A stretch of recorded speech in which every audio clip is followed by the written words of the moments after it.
Bien, buenas tardes a todos. Vamos a continuar trabajando con MongoSH. De hecho, creo que esta es como la última clase que vamos a ver de MongoSH y posteriormente ya vamos a empezar a trabajar con el diseño de una API. Vamos a empezar a trabajar con código. Entonces, lo que veamos ahora van a ser los últimos elementos con los cuales vamos a incorporarnos en el proceso de configuración de Mongo y de el tema que corresponde al día de ahora. Ya después vamos a empezar a incorporar código de Java, por supuesto, pero en la parte de la programación. Entonces tenemos que ver cómo hacemos para que esta base de datos la apliquemos en un proyecto del mundo real, de la vida real. Recuerden que este tercer periodo, el parcial final, es el desarrollo de un proyecto. Ustedes van a trabajar. El proyecto está vinculado con la otra materia, con programación web 1. Van a hacer en ese caso, en esa materia, la parte del diseño de la API, todo el código que corresponde al desarrollo del funcionamiento de la API, y la parte gráfica la van a hacer en la otra materia. Entonces, toda la parte web, cómo se va a ver el proyecto, definición de los formatos, colores y todo lo que ustedes quieran agregarle, lo van a ver en la aplicación de la otra materia. Entonces, en la otra materia nos hace falta también ver un poquito de JavaScript y ver un poquito de React. Vamos a trabajar con un framework que se llama React. Entonces, al incorporar los dos elementos, entonces vamos a hacer función de ambas materias. Entonces, al final vamos a tener un producto terminado. Un producto que tiene un sitio web y que consume del otro lado una base de datos en MongoDB. ¿Okay? Ese es el objetivo final. Entonces, lo que yo les recomiendo es que cuando ya estemos trabajando en ambos casos, tanto en la API como en el proceso de desarrollo de la parte visual, también lleven a la par el desarrollo de su proyecto. Recuerden que al final yo se los voy a evaluar y, como siempre, como les he dicho en el ciclo pasado, no sé qué, creo que un grupo me presentó un proyecto que lo mandó a hacer, o sea, no lo hicieron ustedes. Entonces, no les recomiendo que hagan eso en esta materia, sino que el proyecto que ustedes vayan a desarrollar lo hagan por ustedes mismos, que sea el código mismo que vayamos a trabajar acá. Porque al final del ciclo yo les voy a preguntar acerca del código a cada uno, no solamente a uno, sino que a todos. Les voy a preguntar, que cada uno del grupo les voy a preguntar acerca del código, cómo hicieron el código. Entonces, si no saben en dónde se encuentra la ubicación de tal elemento o cómo se hace tal funcionalidad, pues van a ser puntos menos en el proceso de evaluación de la aplicación. ¿Okay? La parte individual tiene un porcentaje y la parte grupal tiene otro porcentaje. Así que es importante que trabajen ustedes en grupos.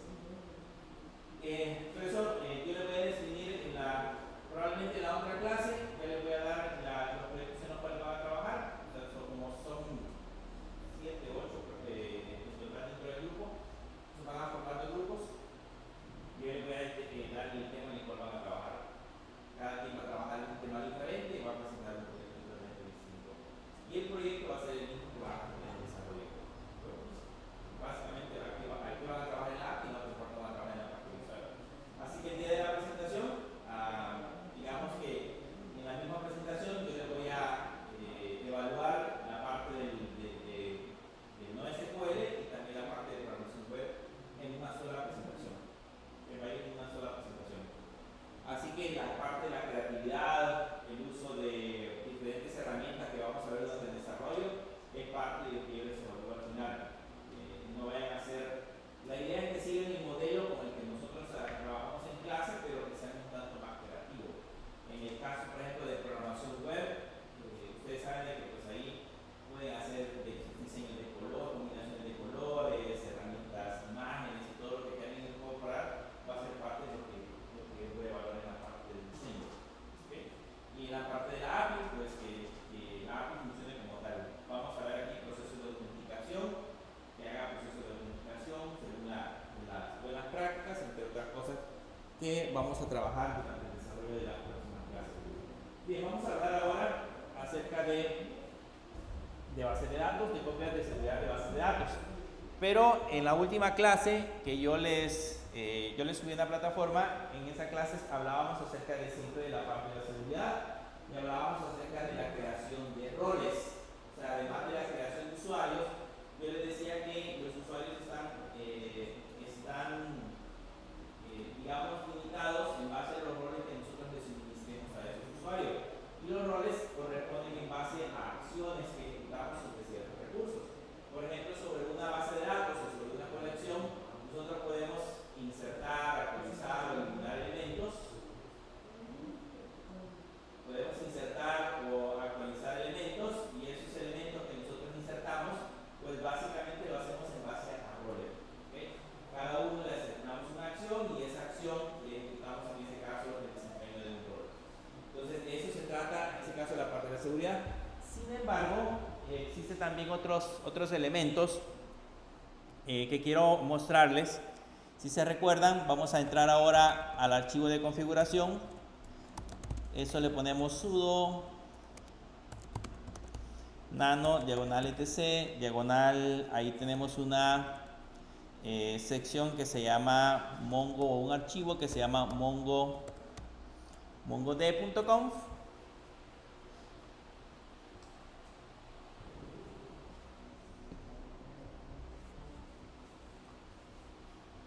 Vamos a entrar a ese archivo que se llama mongod.conf.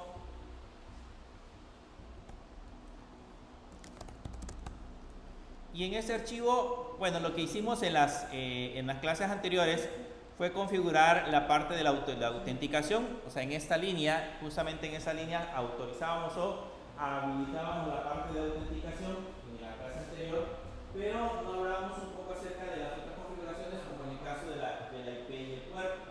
En este caso aquí, en esta sección, yo le estoy diciendo a MongoDB desde cuál IP y desde qué puerto nos vamos a conectar hacia la aplicación. Normalmente el puerto por defecto es el 27017, ese es el puerto predeterminado de MongoDB, pero yo lo puedo cambiar por seguridad. O sea, cuando estamos trabajando con MongoDB, generalmente todos cuando saben que hay una base de datos de MongoDB instalada en un servidor, pues por defecto deducen que está en el puerto 27017, porque es el que viene configurado de manera predeterminada.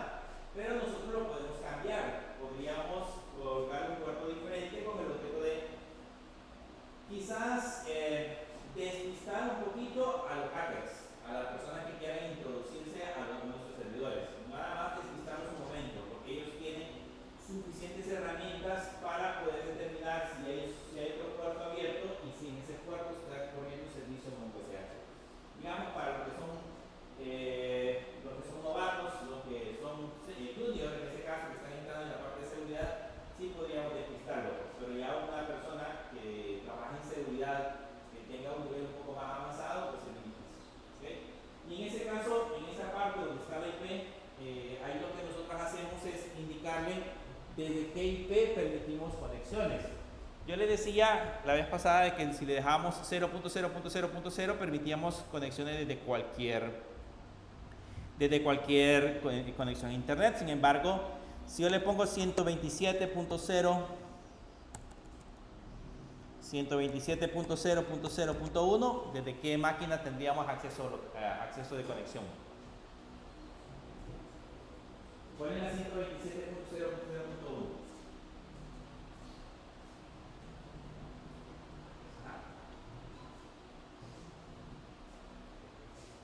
La 127.0.0.1. Ese tiene que sabérsela de memoria. Esta IP a nivel de configuración es la IP local, está reservada para su máquina local. Cada vez que ustedes vean la 127.0.0.1, esta no es una IP pública, no hay ningún servidor en el mundo que tenga asignada esta IP. ¿Okay? La única computadora que tiene asignada esta IP es su máquina local. Es para hacer referencia a la computadora local. Entonces, aquí lo único que les estamos diciendo es que se puede conectar solamente desde la máquina local. Solamente puede recibir conexiones a nivel local, que es la manera más segura de poderlo hacer. Sin embargo, cuando estamos trabajando en la vida real, pues es muy probable que tengamos varios servidores, que en un servidor tengamos la base de datos, en otro servidor tengamos la aplicación, por ende tenemos separados todos los servicios. Entonces, lo que podemos hacer es decirle, por ejemplo, que las conexiones que vamos a recibir van a ser de la 192.168.56.0. Le podemos colocar así, desde las conexiones que va a recibir van a ser de la 192.168.56.0, y eso significa de que las únicas computadoras que van a poder conectarse son las máquinas que estén en esta red. Las máquinas que sean parte de la 192.168.56 son las únicas computadoras que se les va a permitir el acceso. De ahí el resto de computadoras se bloquea, ninguna otra computadora puede aceptar peticiones para conexión a este mismo USH. Esa es otra manera de protegerlo, porque si yo tengo una red local, por ejemplo en el caso de la universidad, imagínense que en el centro de cómputo quisiéramos proteger las conexiones en el centro de cómputo. El centro de cómputo creo que tiene una red de 172.19. y algo. Yo le podría poner acá 172.19 y ahí entrarían todas las computadoras que se encuentren en esa red, que son las del centro de cómputo. Ninguna otra computadora podría recibir conexiones. ¿Okay? A eso se refiere con el proceso de conexión. Ahora, si lo queremos liberar para que tenga acceso desde cualquier computadora, entonces tendríamos que colocarle así, colocarle 0.0.0.0 y ahí recibiría conexiones desde cualquier máquina. Ahora, dejarlo así, si tenemos por ejemplo esta máquina conectada a internet, dejarlo de esta manera significa de que desde cualquier otra computadora de cualquier parte del mundo podría conectarse a nuestra máquina y hacer pues lo que puede hacer. Entonces, digamos que a nivel de seguridad es mejor protegerlo de la manera más práctica posible para evitar posibles conexiones. Cuando ya hemos hecho esos cambios, ya sabemos que nosotros tenemos que reiniciar el servicio. Ya le ponemos sudo systemctl restart y el servicio que sería mongod. Aquí es ctl.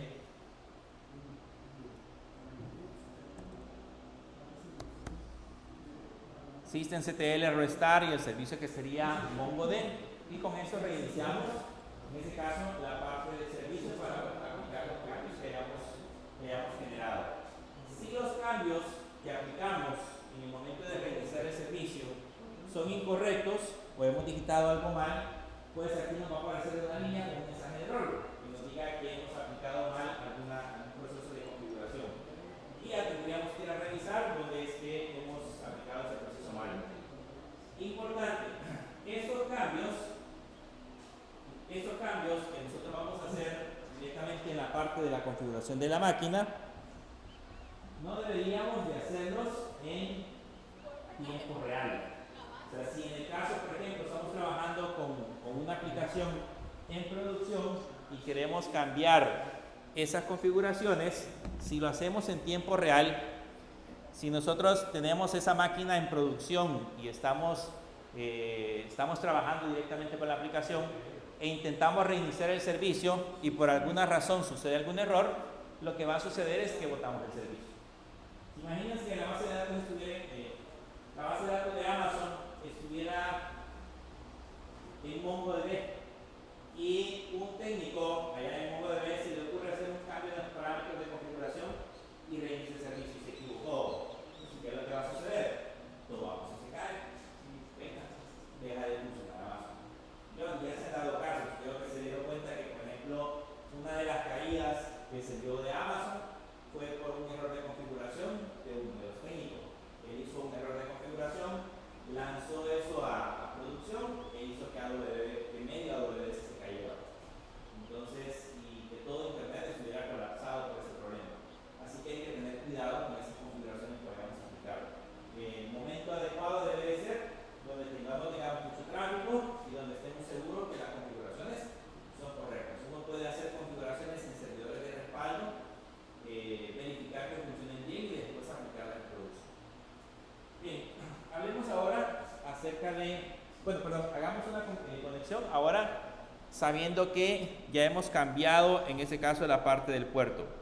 Para hacer ese proceso, primero debemos de estar seguros que el puerto que hemos habilitado esté disponible para poderse conectar. Con esa configuración que acabamos de hacer, cualquiera de ustedes de su computadora podría conectarse a la computadora de su compañero. Solamente necesitan que estén en la misma red y que sepan la IP de su compañero. Pero para que eso funcione, debemos de estar seguros que el puerto está habilitado. Entonces, en ese caso, Ubuntu tiene un firewall por defecto que se llama UFW. Si ustedes le ponen sudo UFW status, van a notar que aquí aparece de manera inactiva. Eso significa de que el firewall está desprotegido. ¿Saben qué es un firewall? ¿Qué es un firewall? ¿Route? No necesariamente es un route.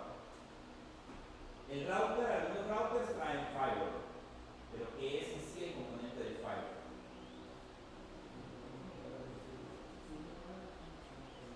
¿Para? ¿Para conectar? Zonas por medio de IPs. ¿Qué significa firewall? Un muro de fuego. ¿Okay? Eso es un muro. Básicamente lo que sucede es de que nosotros entre la red en la cual nosotros estamos conectados e internet colocamos un muro. A eso se refiere el firewall.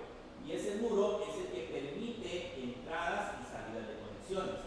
Si el muro, en el muro nosotros hemos puesto configuraciones muy estrictas, entonces nunca van a llegar conexiones. En este caso, ¿cómo creen que está Ubuntu si está inactivo? Si está inactivo, todas las conexiones llegan. Cualquier servicio que nosotros tengamos habilitado en ese momento funciona, porque tenemos el firewall deshabilitado. Entonces, esa no debería de ser la configuración por defecto. Debería de ser la configuración en donde Ubuntu esté configurando con el firewall. Para habilitarlo, lo que tienen que hacer es ponerle sudo ufw enable. Y ahí les dice de que ese comando podría destruir las conexiones SSH activa, que es la conexión que nosotros tenemos. Si procedemos, probablemente pueda hacer que se desconecte la computadora porque el puerto SSH no está disponible. Este firewall que yo estoy configurando en ese momento desde la consola es el mismo firewall que ustedes tienen en Linux. En Windows, perdón, ¿ya han configurado el firewall de Windows? ¿Alguna vez han encontrado problemas con algunas aplicaciones que no funcionan bien porque el firewall lo está bloqueando? Es básicamente el mismo firewall, solo que pues en Windows es en modo gráfico y aquí básicamente lo estamos haciendo en modo consola. Ahora que ya tenemos habilitado el firewall, el siguiente paso es permitir el acceso primero al puerto de conexiones SSH. Entonces le ponemos que permite el acceso al puerto 22. El puerto 22 es el puerto de conexión de SSH. Si no agregamos el puerto 22, ya no nos vamos a poder conectar a la máquina a través de la consola. Y luego habilitamos el 27017, que ese es el puerto de conexión de MongoDB. Solamente le ponemos sudo ufw allow 22 y sudo ufw allow 27017. Con eso le estamos indicando que permitimos el acceso al puerto 22 y a ese puerto. Cualquier otro puerto dentro de la computadora debería estar deshabilitado. ¿Cuál? ¿Qué relevante?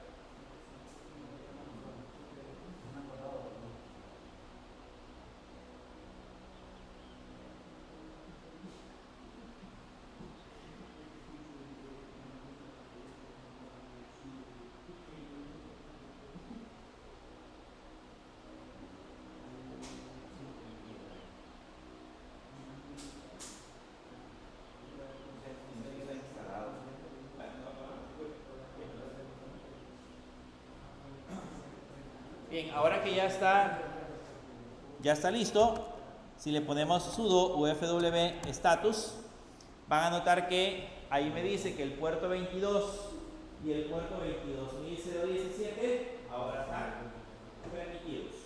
¿Okay? Ya permite tráfico a través de esos puertos. Por lo tanto,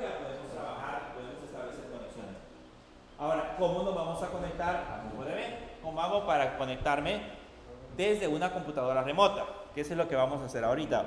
Siempre vamos a utilizar el comando mongosh y le vamos a poner --host para decirle la máquina a la que nos vamos a conectar. Díganme. ¿Qué pasa si se equivoca de puerto? ¿Se puede eliminar para los Ah, solamente le pone, en lugar de allow, le pone deny, de negar. O sea, digamos aquí, si en lugar de 27.017 le puso 27.018, por ejemplo, entonces le pone deny y con eso lo cierra. Y luego le pone el allow para permitirlo. Díganme. En el caso suyo los puertos están abiertos porque utiliza el sistema operativo Windows y cuando usted lo instaló el sistema abrió el puerto ya está disponible. Pero si en el caso estuviese cerrado, tiene que irse a las configuraciones del firewall y revisar ahí dentro del firewall si el puerto 27.017 está abierto. Pero eso ya son configuraciones propias de Windows. En Windows, en el caso, si alguna vez no han visto el firewall, ustedes pueden entrar dentro de la conexión de red, ahí van a encontrar las configuraciones del firewall y desde ahí lo pueden configurar. En Windows relativamente es un poco más sencillo porque es sin modo gráfico. ¿Okay? Pero en el momento que ustedes instalan la aplicación, en ese momento lo abre. Bien, les decía, ¿cómo hacemos ahora para conectarnos?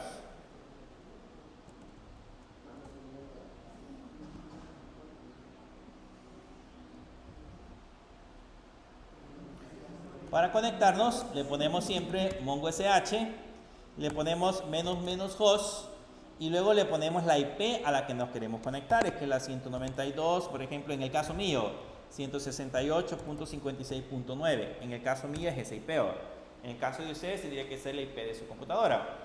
¿Okay? Y luego, después de eso, le ponemos --port y le decimos al puerto al que nos vamos a conectar, que es el 27.017. Luego le agregamos el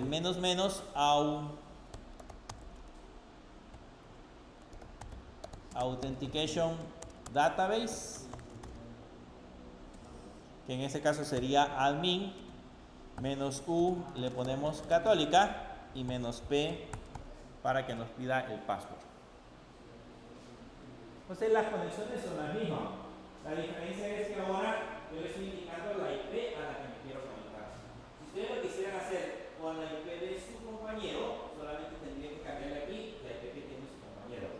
Pero la máquina debería de estar en la misma red. O sea, en otras palabras, todos deberíamos de tener aquí un switch o un router y con ese router conectarnos por cable o a través del Wi-Fi, por ejemplo, conectarnos al mismo Wi-Fi y todos tendríamos acceso a la misma red. Pero como estamos en redes diferentes, ustedes se conectan con su teléfono, internamente dentro de VirtualBox creamos una red diferente, entonces tenemos una red distinta. Por eso es de que la IP es diferente. Pero en el caso de ustedes vamos a probar con IP. Aquí estamos simulando una conexión remota. Vamos a estar simulando como si nos queremos conectar a un servidor remoto. Ahora solamente le vamos a dar Enter y ahí nos va a preguntar en ese caso el password. Colocamos el password y ya entramos en ese caso a MongoDB. Le ponemos Show DBS y ahí tenemos las bases de datos listas. Ya tenemos las bases de datos creadas. Entonces, esa es la manera en cómo nos podemos autenticar teniendo servidores externos. ¿Okay? Teniendo servidores externos.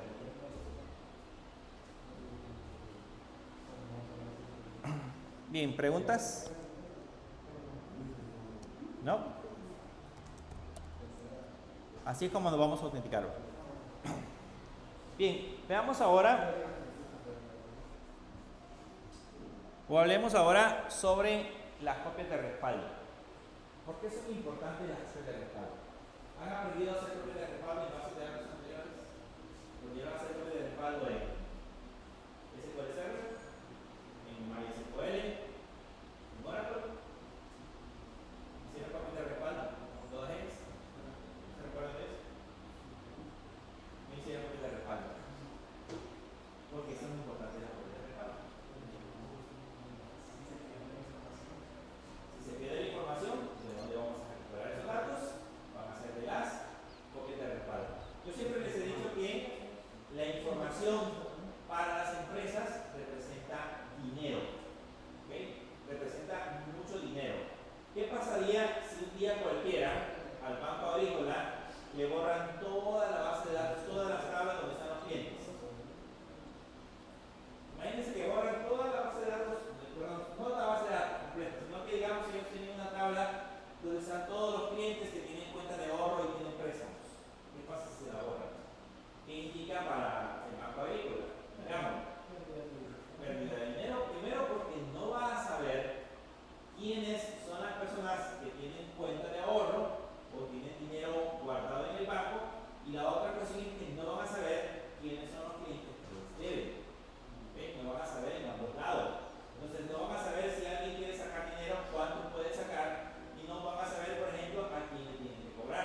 tanta información están dispuestos a perder? Esa es la pregunta principal. ¿Qué tantos datos yo estoy dispuesto, o digamos, es válido perder en una copia de respaldo? Si es un sistema crítico, como en el caso de Superselectos, imagínense, que necesita tener esa información, si es un sistema crítico, probablemente no sea cada hora, podría ser cada 10 minutos, por ejemplo, ¿okay? O cada 15 minutos, perder información en ese rango de tiempo. O buscar otros mecanismos que le permitan perder menos información. Si es, por ejemplo, pongamos un ejemplo, el registro académico de la universidad, las notas que se introducen de ustedes en la universidad, ¿cada cuánto tiempo deberían respaldarse? Normalmente las notas tienen movimiento al final del ciclo. ¿Okay? Cada final del ciclo se están introduciendo notas, ustedes están consultando. Pero ahí en el periodo de los restos de meses, ¿qué pasa? El sistema pasa, probablemente me lo consulta, probablemente hay algunas modificaciones de notas, pero no es todos los días. ¿Okay? Entonces, en ese caso, por ejemplo, para esos sistemas, en esas fechas podría ser cada día, o que la respaldo diaria, porque hay mucha información que se pierde. Pero en los días críticos, en donde todos a cada rato están introduciendo notas, entonces sí debería de ser probablemente cada hora que se esté generando por el respaldo. Pero la pregunta es siempre qué tan dispuesto, qué tanta información quiero perder en el proceso de recuperación de datos. Esa es la pregunta que ustedes tienen que hacer. Ahora, ¿existen algunos otros métodos que sea posible perder menos información? Sí, existen en este caso para las bases de datos un proceso que se llama replicación.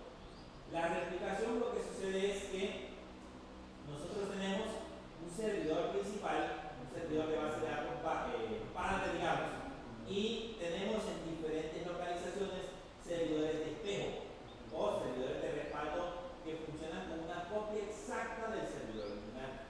Entonces lo que sucede es que cuando, por ejemplo, yo inserto o modifico o elimino un registro o un documento en la base de datos principal, se replica automáticamente hacia los otros servidores.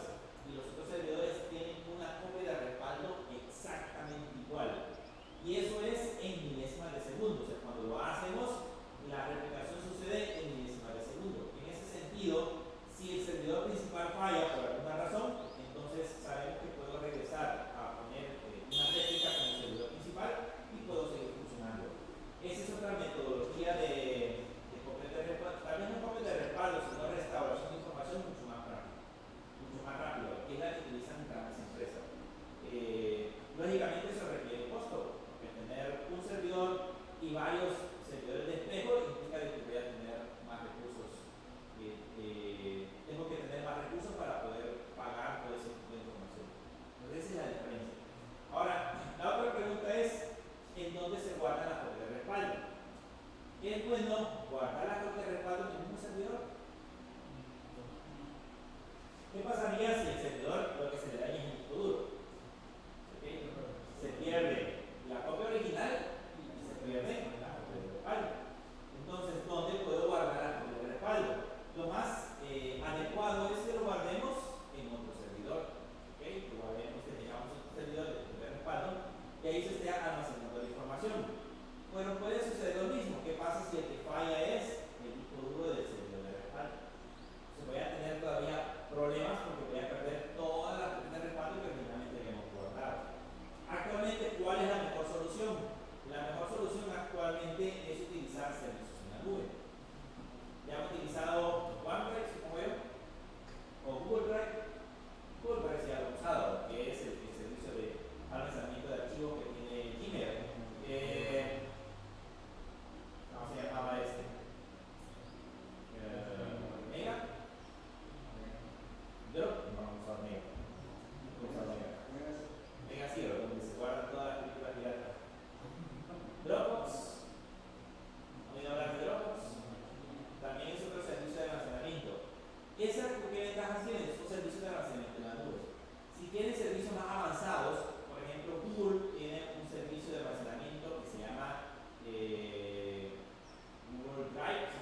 Bien, lo primero que vamos a hacer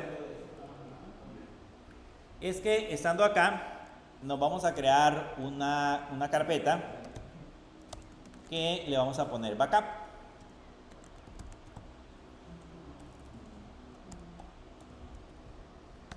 Nosotros vamos a hacer las copias de respaldo en el mismo servidor, pero recuérdense que después ustedes tienen que buscar una manera en la cual puedan subir esos servicios a la nube. Por ejemplo, en el caso de Google, tiene un servicio que ustedes instalan en su servidor, en donde le dicen, por ejemplo, esta carpeta es la que quiero sincronizar, y todo lo que ustedes guardan en esa carpeta se sube automáticamente a la nube. También tienen para Windows, ustedes pueden sincronizar su carpeta de Windows 10 en OneDrive, yo lo veo para la licencia de Windows 11. Saben que todo lo que ustedes guardan en las carpetas que tienen en OneDrive se suben a la nube, se suben al espacio reservado que tienen de la licencia de OneDrive. Entonces lo mismo puede suceder acá, ustedes pueden poner una carpeta compartida, que cada archivo que llegue a esa carpeta se sube automáticamente a la nube, y así está protegido. Pero bien, veamos ahorita, vamos a crearnos una carpeta que se llame backup. Y ahí vamos a hacer el proceso de creación de nuestra base, de nuestras copias de respaldo. Ustedes saben que existe un comando que se llama Mongo Import, ya lo hemos estado utilizando, ¿se acuerdan?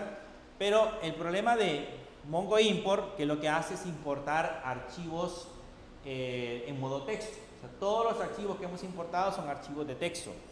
Por ende, si existe un Mongo Import, existe un Mongo Export, que hace el proceso de exportación de los archivos.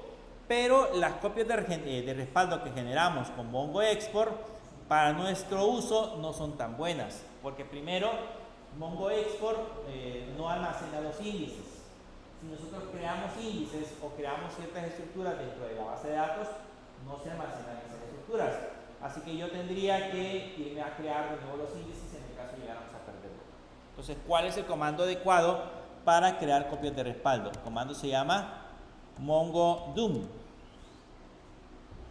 El comando que vamos a utilizar se llama MongoDOM. Y de igual manera a este le vamos a poner siempre --host y le vamos a decir que va a ser localhost --port para decirle cuál va a ser el puerto donde se va a conectar para hacer la copia de respaldo. Le vamos a poner --username y le decimos, en ese caso, el usuario. Le ponemos --password y le decimos la contraseña y luego --authentication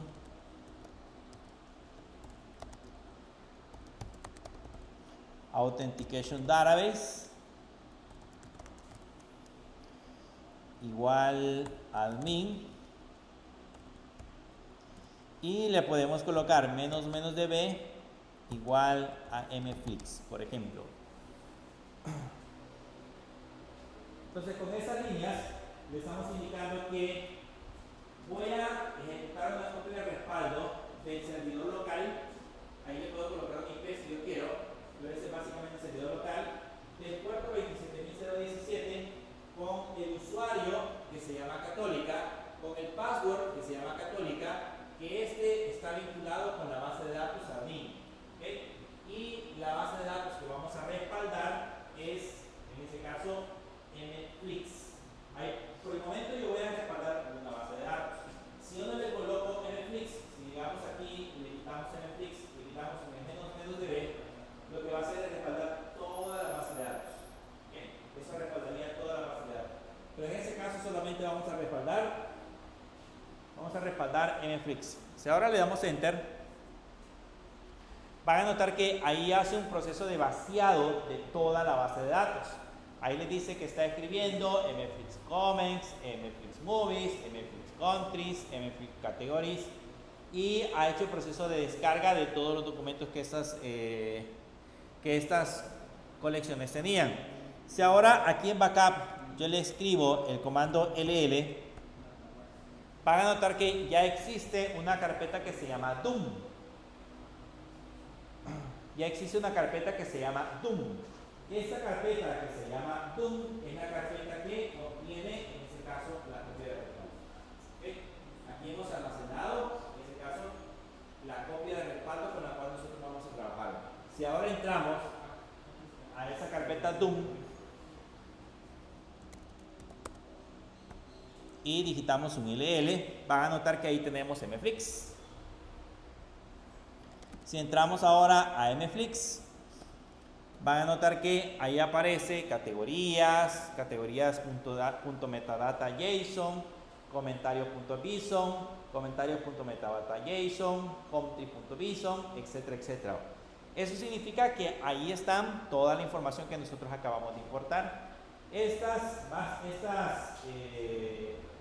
archivos, ese que dice categories.metadata.json contiene información esencial de la colección. Si la colección contiene un índice, aquí le dice el índice que se ha generado. Si la colección contiene alguna configuración adicional, en ese metadata van a encontrar esa configuración. Entonces, ahora que ya nos creamos la copia de respaldo, vamos a regresar a la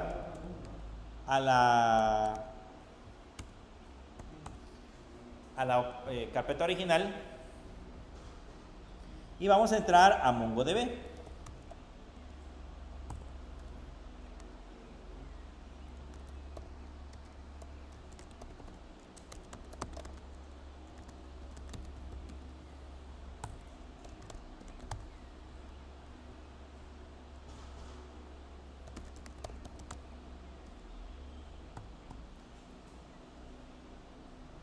Así, ¿verdad?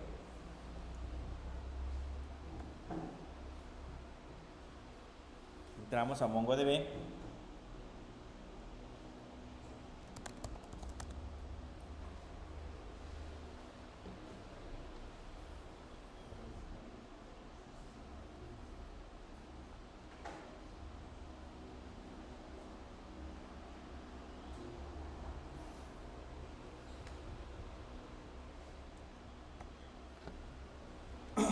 Y ahora que ya estamos en MongoDB, podemos eliminarnos MFlix. Vamos a hacer algo sumamente peligroso. Nos cambiamos a MFlix y le ponemos db.dropDatabase. Ese es el comando que se encarga de eliminar una base de datos. Vamos a borrar MFlix. ¿Okay? Para hacer este proceso que estamos ejecutando en este momento, de poner el drop data de MFlix, debemos de estar seguros que la copia de respaldo se realizó. Caso contrario, todo se pierde. ¿Okay? Dígame.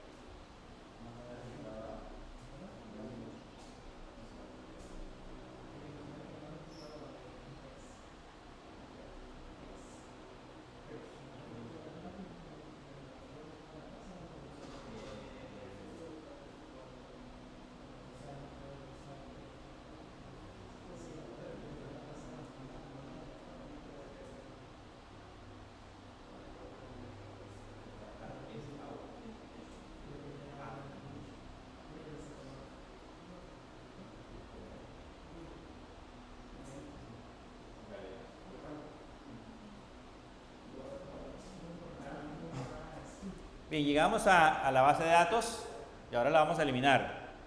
¿Estamos seguros que la queremos eliminar? Sí. Como no es digamos, información tan importante, pues la podemos eliminar. Pero esto en producción, cuando ya tengamos una base de datos en línea, es un comando que debe ser prohibido.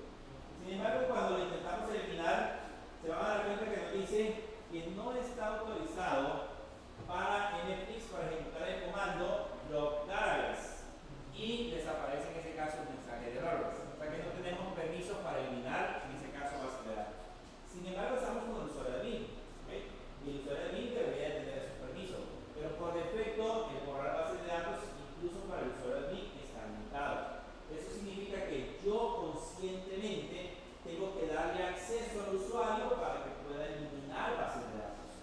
No lo podemos hacer de manera deliberada, sino que de manera consciente ustedes van a darle permisos para que ese proceso lo pueda ejecutar. Entonces, ¿qué vamos a hacer? Vamos a regresar vamos a regresar a la base de datos admin.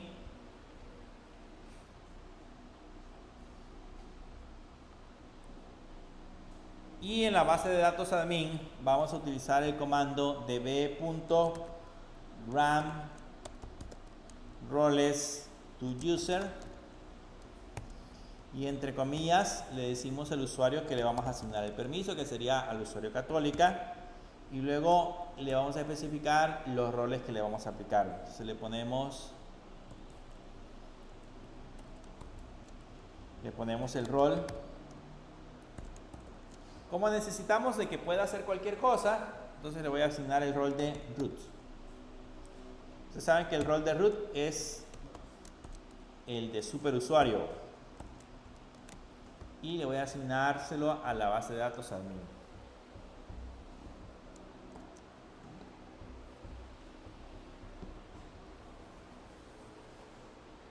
Entonces básicamente le estamos agregando un rol. Ahí le ponemos db.ram roles to user, le ponemos el usuario que sería Católica, el rol que sería root, y el rol que le vamos a aplicar va a ser a la base de datos db-admin. Con eso ya le estamos indicando cuál va a ser el rol que va a contener, en este caso, la parte de la aplicación. Si le damos Enter, ahí nos va a dar OK. Y ahora sí, ya podríamos regresar a mflix. Y ya le podríamos colocar db.drop_database. Y ahí le damos Enter.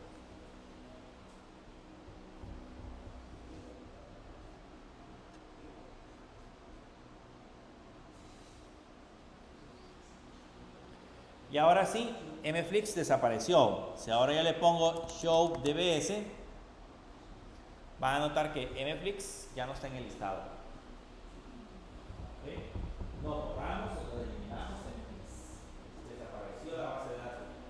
La pregunta ahora es, ¿cómo la recupero? Imagínense que eso pasa un día a la medianoche.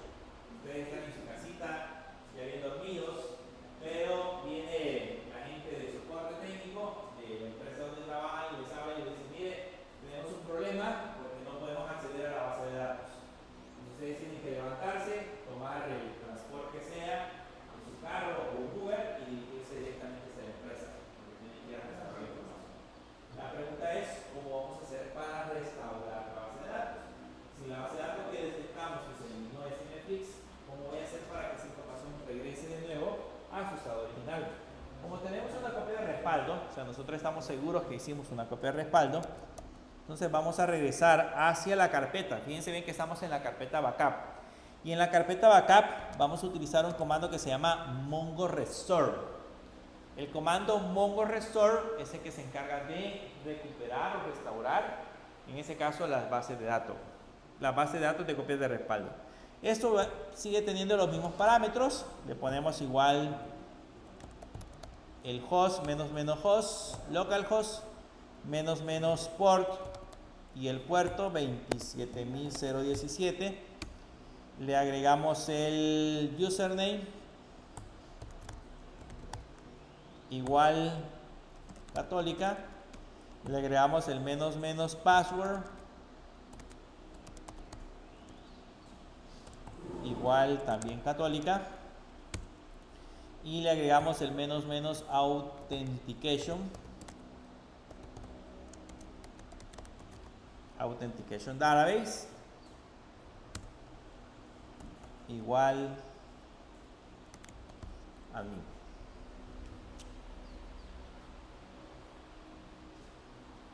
Entonces con eso le estamos diciendo: ahora restáureme la base de datos a su estado original en el servidor localhost, en el puerto 27017, con el usuario que debería tener privilegios para poder funcionarlo. El usuario que sería Católica, que es el que tenemos como root, el password que sería Católica y que está autenticado sobre la base de datos admin. Entonces, esos deberían de ser suficientes, esos comandos deberían ser suficientes para poder restaurar, en este caso, la base de datos. Si le damos Enter, van a notar que ahí es un proceso de recuperación de toda la información, y ahí al final nos dice 74.003 documentos restaurados. Restauró 74.003 documentos. Pero adicional a eso, también ha ido creando índices. Si se dan cuenta, aquí dice que creó un índice. El índice que creó era uno que se llama Title 1, que es en ese caso con esas características. Entonces, no solamente restauró los datos, sino que también creó la parte del índice. Probemos ahora entrar a la base de datos. Entramos a la base de datos y le ponemos show DBS y ahí está de regreso MFlix. ¿Okay? Entonces ya podemos regresar a nuestra casita después de todo el problema que tuvimos y podemos regresar a la producción. ¿Okay? Porque teníamos un copia de respaldo. ¿Okay? Si no tenemos copia de respaldo, pues ahí vamos a pasar horas y horas y horas intentando ver cómo poderlo restaurar y hacer el índice. Lo más seguro es hacerlo con copia de respaldo. Donde se puede llevar más tiempo es que lo que se haya borrado no sea toda la base de datos, sino que una colección. Imagínense que de aquí se haya borrado la colección de los comentarios, por ejemplo, solo los comentarios. Entonces, para poderlo restaurar, yo tendría que primero restaurar la base de datos original en una copia, digamos ya no en MFlix, sino que puede ser MFlix Restore, por ejemplo, sustraer los datos de la colección e insertarlos en la otra. Entonces, ya me llevaría más trabajo, pero también lo podría hacer, solamente sustraer la parte de la colección e importarla hacia el otro lado. Lo que hiciéramos de esa manera. Bien. Ahora que ya aprendimos a restaurar la base de datos, vamos a salirnos y le vamos a agregar al comando de restauración, que era el MongoDoom que tenemos por acá. Le vamos a agregar, en lugar del db-mflix, le vamos a agregar un parámetro que se llama out, igual, y le voy a poner doom 01. Entonces la diferencia ahora es que con este comando, con el comando doom01, con el parámetro out y la palabra doom01, le estoy especificando cómo se va a llamar la carpeta en donde va a depositar la copia de respaldo. Si se recuerdan, la primera vez era sobre la carpeta doom, ahora lo va a hacer sobre la carpeta doom01, por lo tanto voy a tener dos copias de respaldo. Y la diferencia es que ahora, como no le he indicado nombre de la base de datos, la va a hacer para todas. Entonces, si le damos enter, vean que hizo el proceso de importación de datos. Si ahora le doy LL, va a notar que ahí tenemos una carpeta que se llama doom01. Si entramos a doom01 y le damos LL, van a notar que ahí están todas las bases de datos: admin, Airbnb, almacén, MFlix, school y where. Están todas las bases de datos que habíamos creado. Entonces se ejecutó la copia de respaldo para todas las bases de datos. Lo hizo para todas las bases de datos. Ahora, aquí tenemos un pequeño problema de seguridad. ¿Qué problema de seguridad hay en esa línea? En esa línea, ¿qué problema de seguridad le encuentran ustedes? ¿O todo está bien?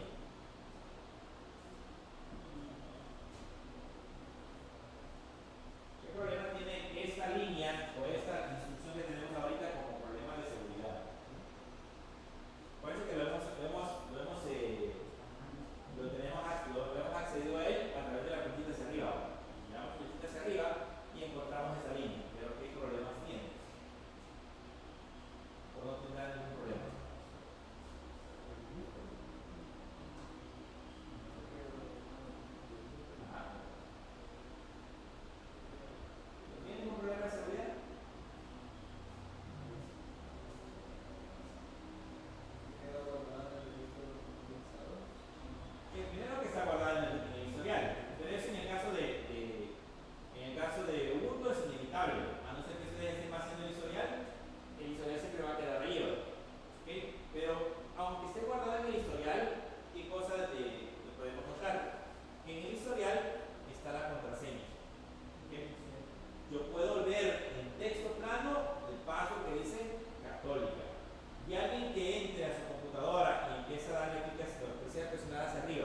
o escriba el comando history, va a notar eso. Y ese católica, ustedes acaban de encontrar, es el usuario root para el username católica. Entonces es clave, problema de seguridad, porque la persona que entre va a entrar como administrador de la base de datos. ¿Cómo podemos hacer para ocultar esa contraseña para que no se vea? Lo que podemos hacer es vamos a crearnos aquí un archivo que se va a llamar config. Le puedo poner cualquier nombre, pero en la documentación recomiendan que le pongamos config.yam. Le vamos a poner así, nano-config.yam. Y le damos enter. Y acá le vamos a agregar password, católica. En el config.yam vamos a ponerle password, católica.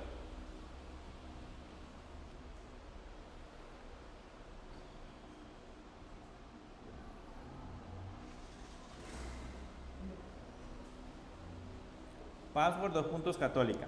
Le damos control O y enter y control X. Y ahora la diferencia va a ser que en esta parte le vamos a agregar, vamos a crear el archivo doom02 y le vamos a agregar --config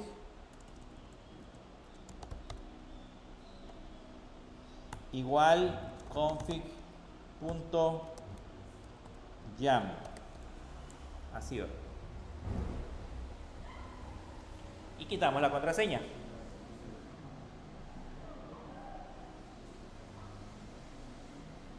Aquí quitamos este parámetro. Entonces ahora quitamos el password católica, le ponemos que se va a crear en otra carpeta y que el archivo de configuración va a ser el config.yam. Por lo tanto, va a ir y va a tomar la contraseña de ese archivo. Entonces si le damos enter,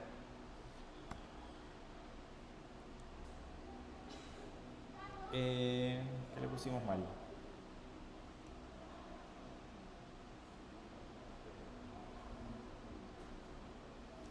Config está mal escrito. Config.yam. Le damos enter y ahí se ejecutó, en este caso, la copia de respaldo. Si ahora le doy un LL, van a notar que ahí está el TUM002. Entonces sí se ejecutó la copia de respaldo. Ahora lo que nos resta es proteger ese archivo. Ese archivo debería de tener atributos de escritura solamente para el usuario que va a ejecutar la copia de respaldo. Y a otro usuario no debería tener acceso a ese archivo. Esa debería ser la manera. Bien, ¿preguntas a la copia de respaldo? ¿Dudas? No. Ahora pregunto, ¿eso que acabamos de hacer ahorita lo tendríamos que hacer nosotros todos los días? O imagínense que las copias de respaldo se ejecuten cada hora. Tendríamos que nosotros cada hora estar corriendo ese comando y colocándole esa instrucción para que se haga la copia de respaldo. ¿No sería correcto? ¿Cuántas horas trabajan ustedes? ¿Cuántas horas se trabajan en las empresas? Ahora en horarios. Diarias. 8 horas. Y hay empresas que sus actividades no son 8 horas. O sea, hay empresas que los empleados se van, pero los sistemas siguen funcionando, porque tal vez son sistemas en línea, porque hay usuarios externos que están trabajando, o hay usuarios que entran de turno, por ejemplo. Entonces, no voy a estar yo desde mi casa ejecutando la compra de respaldo cada hora. No, por lo mismo. Entonces, ¿cuál sería la manera más adecuada de poder hacer ese proceso? Automatizar las tareas. En el caso de Windows, existe un administrador de tareas que podemos utilizar para poder colocar esa tarea automática para que me permita ejecutar la aplicación. En el caso de Linux, existe una aplicación que se llama, o existe un elemento que se llama Cronta o Cronjo, que son tareas en ejecución. Entonces vamos a aprender a utilizar el Cronta. Para eso vamos a crearnos un archivo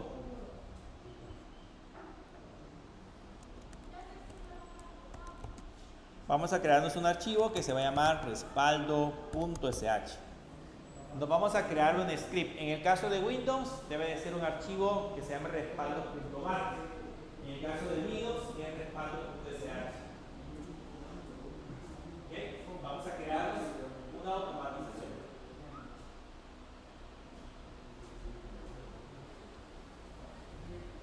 ¿Hola?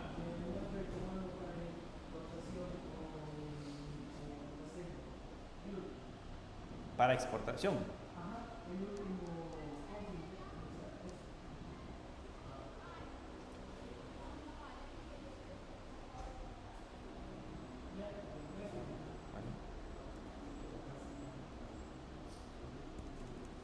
Bien, les decía que vamos a crearnos un archivo que se llame respaldo.sh.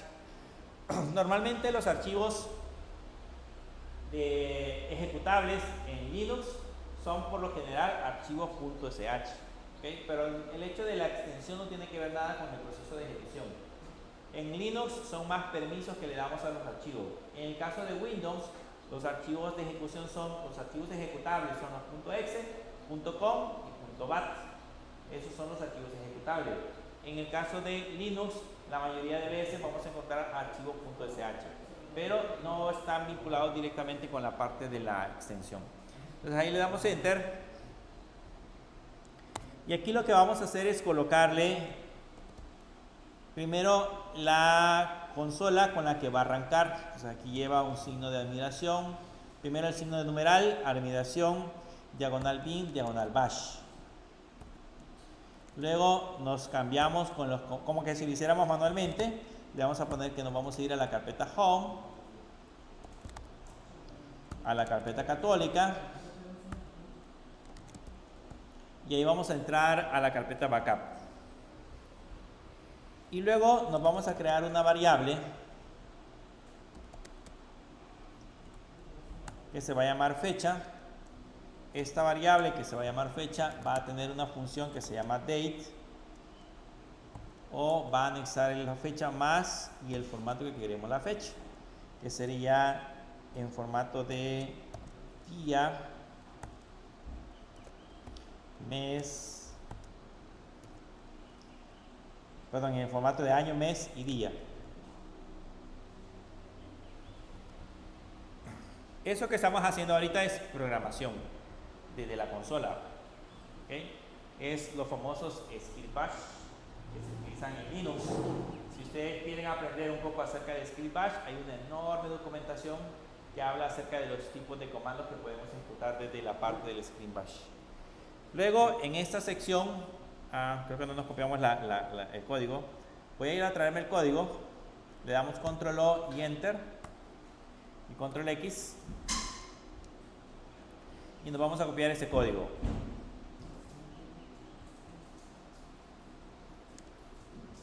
Le vamos a copiar este código hasta acá.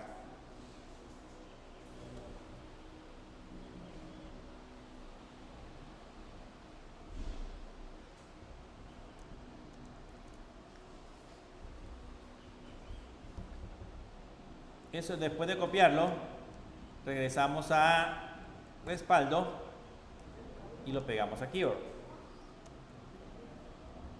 pegamos en esa línea. Entonces la diferencia ahora va a ser que vamos a tener dentro del archivo, vamos a tener un mongodum, -- localhost, -- port, -- username, -- authentication database, que sería admin.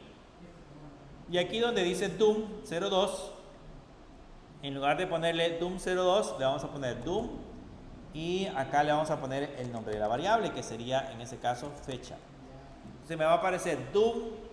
¿Cuánto tenemos hoy?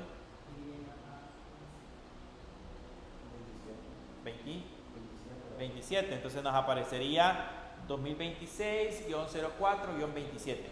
Así nos aparecería. Y el -- con el archivo de configuración donde está guardada la contraseña. Solamente le vamos a cambiar en ese caso este doom por la fecha que tenemos arriba. ¿Okay? Ese es lo único cambio que queríamos. De ahí lo demás sería exactamente igual.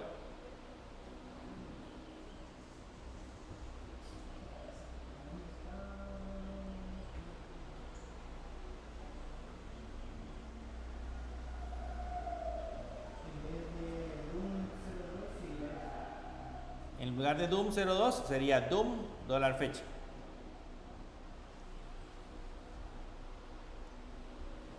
Esta $fecha es esta variable que tenemos arriba. Esta básicamente es una variable. Aquí estamos creando la variable y si la estamos concatenando, si lo queremos ver de esa forma, a esa palabra DUM. Entonces vamos a poner DUM y luego la fecha que hayamos generado del sistema. El sistema tiene en el formato año, mes y día, entonces sería 2026, 04, 27. Esa sería la fecha que va a generar.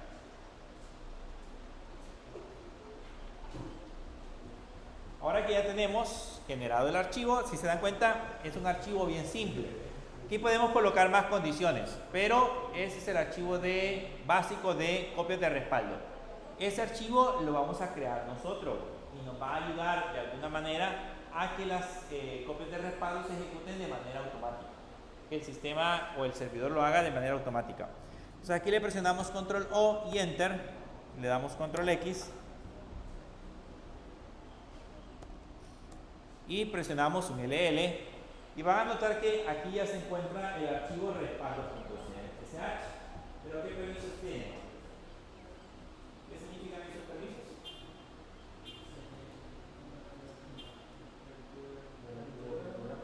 Lectura y escritura, ¿para quién? El primero es para el usuario propietario. El segundo es para el grupo propietario. Y el tercero es para cualquier otro usuario. ¿Okay? Pero tenemos de lectura y escritura. ¿Qué significa la X? La X de ejecución. Quienes tienen de ejecución son esa carpeta. Esta carpeta tiene permiso de ejecución. Pero ese archivo que nosotros tenemos acá no. Por lo tanto, si lo intentamos ejecutar, intentémoslo ejecutar. Para ejecutarlo le ponemos punto diagonal respaldo.sh.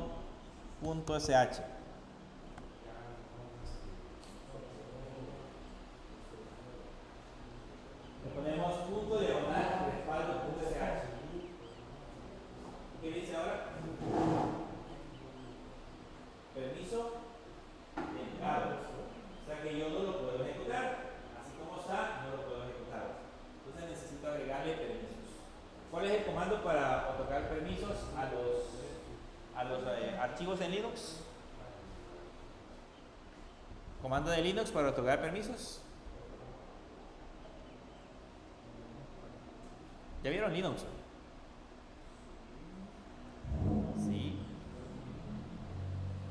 ¿Cuál es el comando para otorgar permisos en Linux?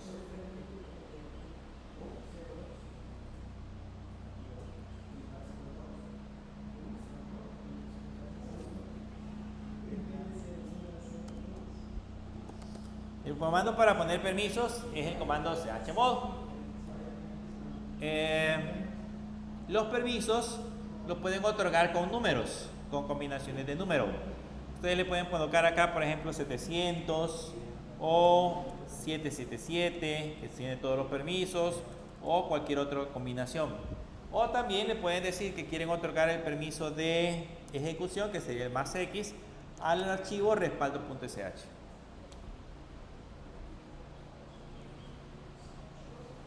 Eso no se les olvide, el comando chmod es el comando que permite otorgar permisos.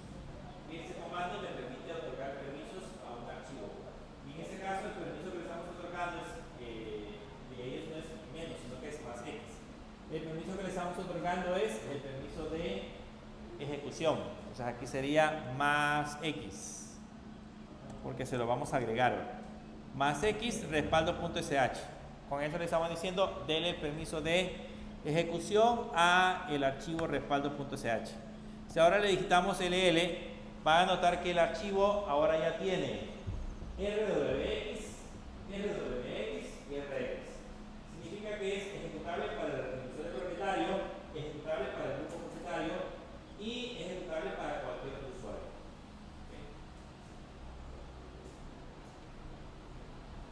Bien, ahora que ya lo tenemos, veamos si funciona. Fíjense bien las carpetas que están. Dice DUM 01 y DUM02. Esas son las carpetas que tengo. Lo vamos a ejecutar. Le ponemos punto diagonal respaldo.sh. Le dan enter. Punto diagonal respaldo.sh. Le dan enter. Me dice si aparece una nueva carpeta. ¿Apareció?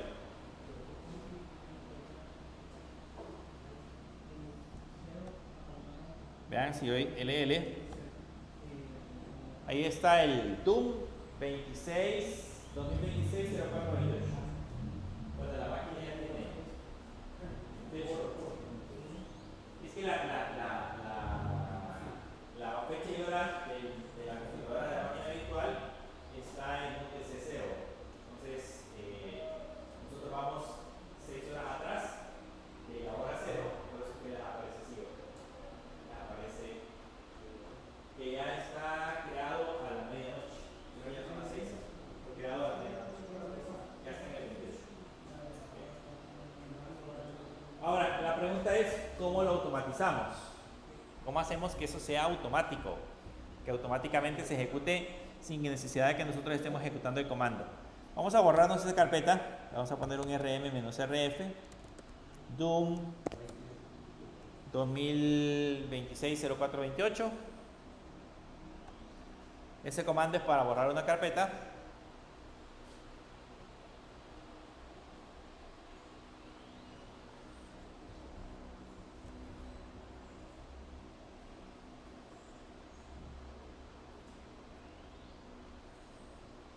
Ese comando borra una carpeta. Y ahora vamos a programar la tarea. ¿Cómo hacemos para programar la tarea que nos va a permitir a nosotros trabajar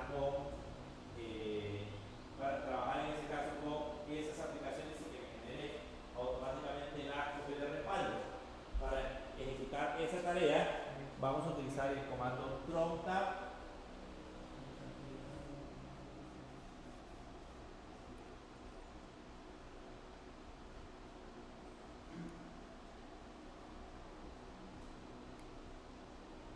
Le vamos a poner el comando crontab -c.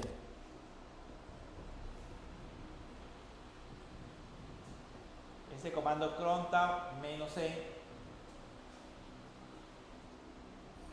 si le dan enter, les abre, en ese caso, bueno, les va a preguntar cuál es el editor de texto que quieren utilizar. Si quieren quebrarse la cabeza con Bing, pueden utilizar la opción 2 o la opción 3 o la opción 4, que es otro editor de texto predeterminado. Si quieren usar la versión más fácil, pueden utilizar Nano, que sería la opción 1. Aquí le ponen 1. De hecho, ahí se la señala con una flechita que dice Easy, porque es fácil. Esa es la versión más fácil. Entonces le damos 1.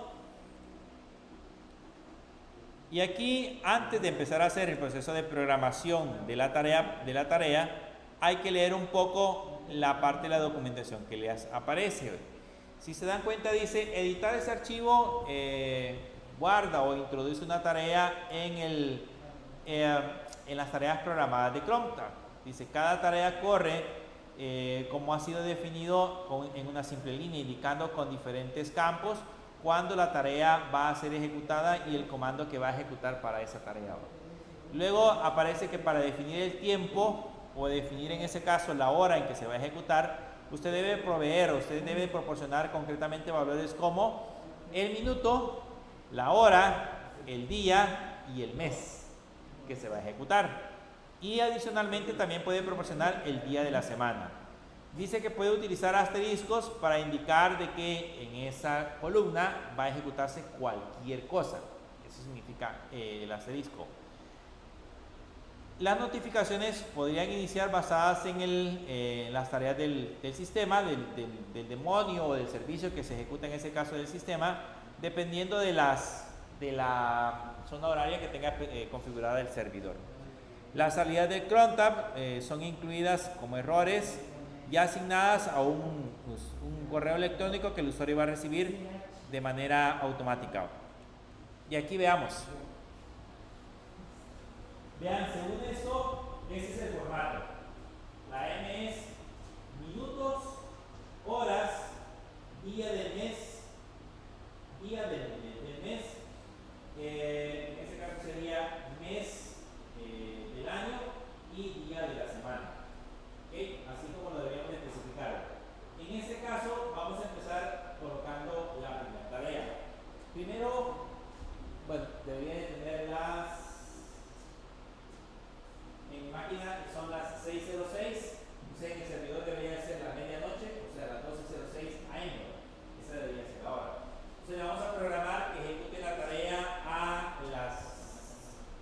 08. Entonces aquí le ponemos, en la programación de la tarea, le ponemos que se ejecute a las 08:00 y el día del mes le ponemos asterisco, el mes del año le ponemos asterisco y el día de la semana le ponemos asterisco. Y luego le decimos que el script está dentro de la carpeta home, dentro de la carpeta católica, dentro de la carpeta backup, y el archivo se llama respaldo.sh.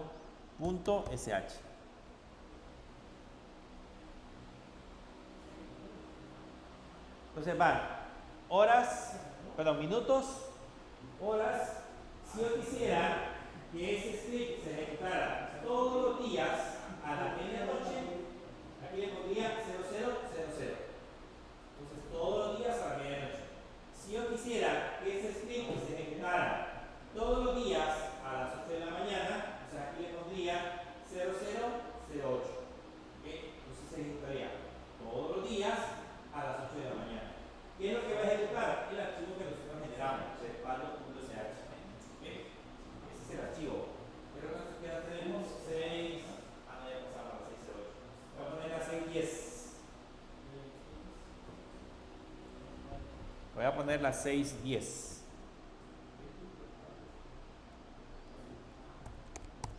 Si no, no vamos a ver el efecto. Entonces le ponemos las 6:10, guardamos con control O, le damos control X. Y fíjense bien, ahorita no hay ninguna carpeta, vean, no hay ningún DOM y la fecha. ¿Ok? Vamos a ver la fecha de la computadora. Está en las 08:56, ahí llegó a las 9. Vamos a esperar a que llegue a las 00:10 y en las 00:10 debería aparecer la carpeta. Vamos a esperar.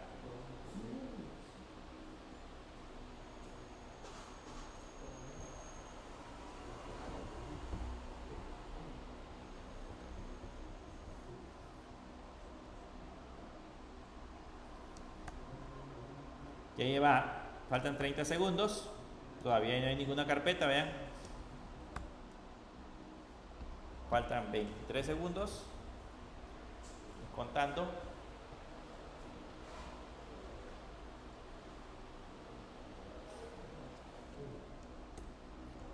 Faltan 10 segundos.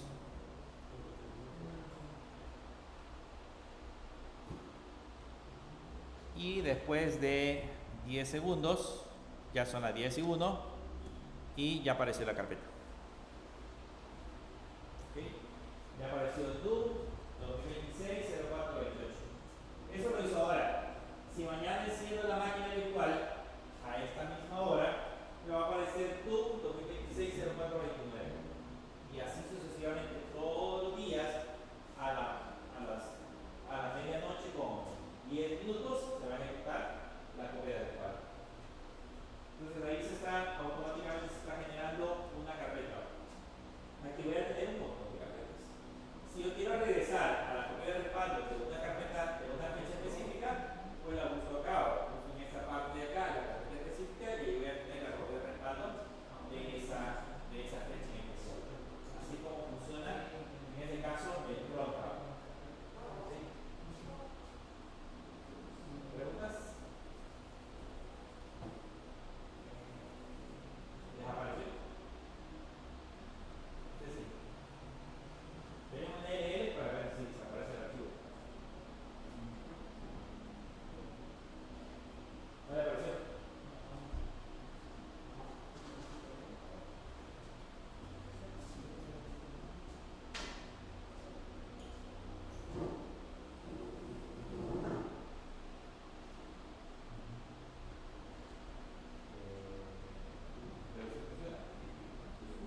copia de respaldo se va a ejecutar hasta el siguiente día.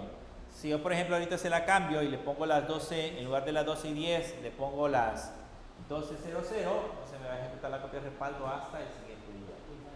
¿Okay? Bien, ¿qué otra cosa antes de que veamos? Eso solo quiero mostrárselo, no lo vayan a modificar ustedes, solo quiero que vean.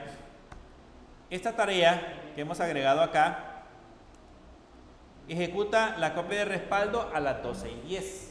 ¿Okay? Todos los días a las 12:10.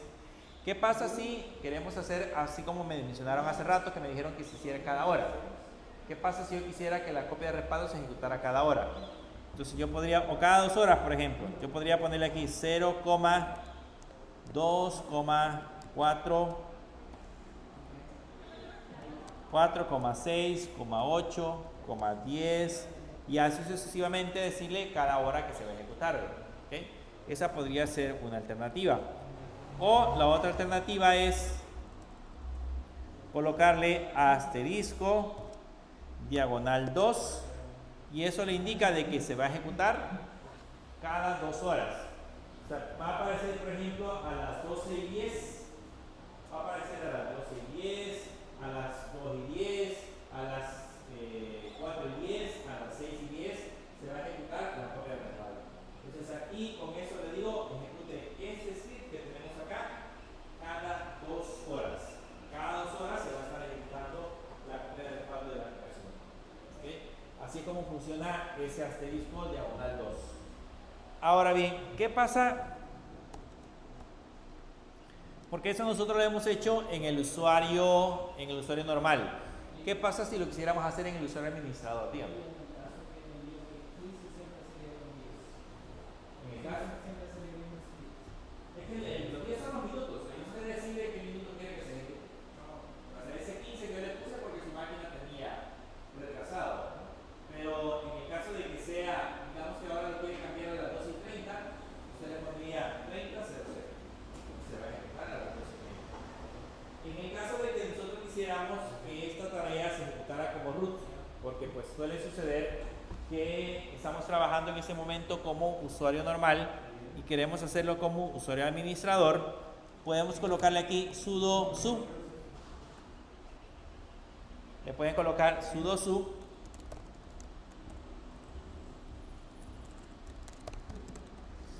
Y ahí se convierten en root, en usuario root. Y ahora como usuario root le pueden poner sudo nano diagonal etc diagonal countdown y podemos entrar ahora a el administrador de tareas, pero de el usuario root, donde nosotros ya podemos hacer tareas mucho más específicas. Si le damos enter, van a notar que aparece la misma información, solo que ahora, de hecho aquí hay algunas tareas programadas, solo que ahora le tengo que especificar qué usuario es el que va a ejecutar dicha aplicación. Por ejemplo, si quiero que la tarea se ejecute a las 12:30, se le voy a poner 2:30, 12, digamos asterisco, le podemos colocar el usuario root, le podemos colocar diagonal home, diagonal católica, diagonal backup, diagonal respaldo.sh.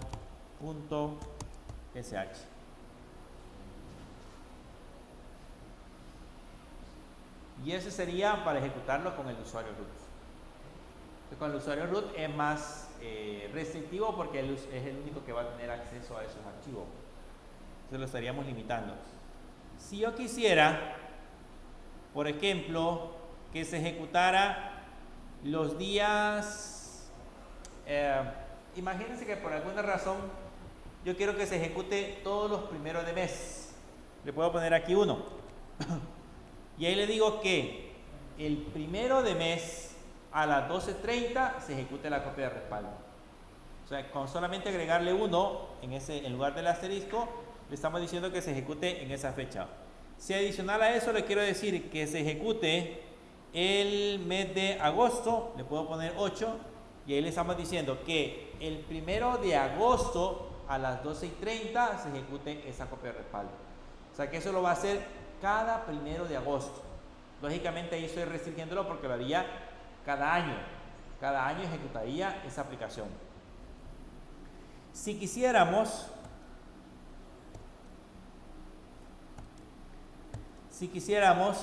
que este respaldo se ejecutara los lunes, le puedo poner un 1. Y ahí se ejecuta todos los lunes a las 12:10, se ejecuta también el copia de respaldo. Eso es cada semana. La diferencia ahí es que es cada semana. Entonces la combinación de esos elementos que tenemos acá